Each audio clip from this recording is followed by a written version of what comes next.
What is and why queef? Queefing, also known as vaginal flatulence, is the release of trapped air from the vaginal canal.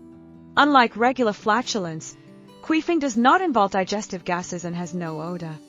It occurs when air gets pushed into the vagina and is later expelled, often producing a sound similar to a fart. Common causes of queefing include sexual activity, exercise, certain postures, and medical procedures. It is a completely normal bodily function and does not indicate any health issues in most cases. But is queefing necessary? While it does not serve a biological function like digestion, it is simply a result of air movement within the body. Understanding why it happens can help reduce stigma and normalize this natural occurrence. How air gets trapped and released. The vaginal canal is a muscular and flexible structure, meaning air can enter during certain movements or activities. When the muscles contract or shift, the trapped air is pushed out, creating the queefing sound. Common causes of queefing. Sexual activity. Penetration can push air into the vaginal canal, especially when changing positions. Exercise. Movements like yoga, squats, or stretching can create pressure changes that trap and release air.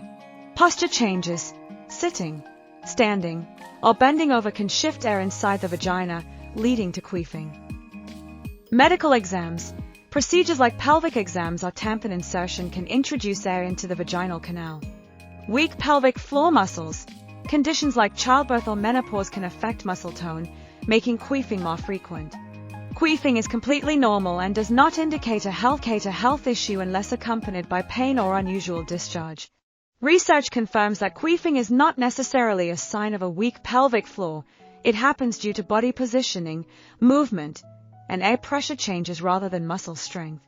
The pelvic floor muscles play a crucial role in supporting the bladder, uterus, and rectum.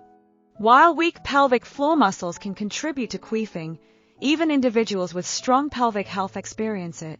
Studies show that certain movements, like yoga poses, squats, and sexual activity, create a vacuum effect, drawing air into the vaginal canal and later releasing it.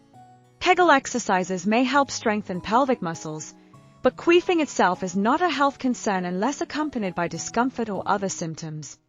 Queefing is a normal bodily function and it is more common in individuals who have given birth, but it can happen to anyone. A Vice article highlights that queefing is often misunderstood, with many people feeling embarrassed about it despite its natural occurrence. How queefing differs from medical conditions.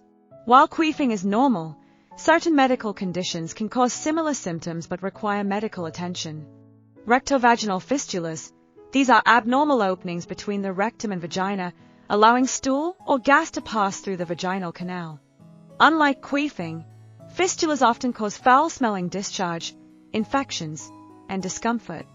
Pelvic organ prolapse, POP. This occurs when pelvic organs shift due to weakened muscles, sometimes leading to increased air movement in the vaginal canal. However, POP is often accompanied by pressure, urinary incontinence, and pain. Queefing itself is not a sign of poor health, but if it occurs alongside unusual symptoms like pain, discharge, or odor, it may be worth consulting a healthcare professional. Despite societal stigma, queefing is nothing to be embarrassed about. Experts emphasize that it is simply air movement within the body, much like burping or sneezing. Studies show that pelvic floor strength does not determine queefing frequency, and it can happen to anyone regardless of age or physical condition. Embracing natural bodily functions is essential for reducing shame and misinformation. Open conversations about queefing help normalize it and encourage body confidence. Instead of feeling awkward, understanding why it happens can lead to self-acceptance and empowerment.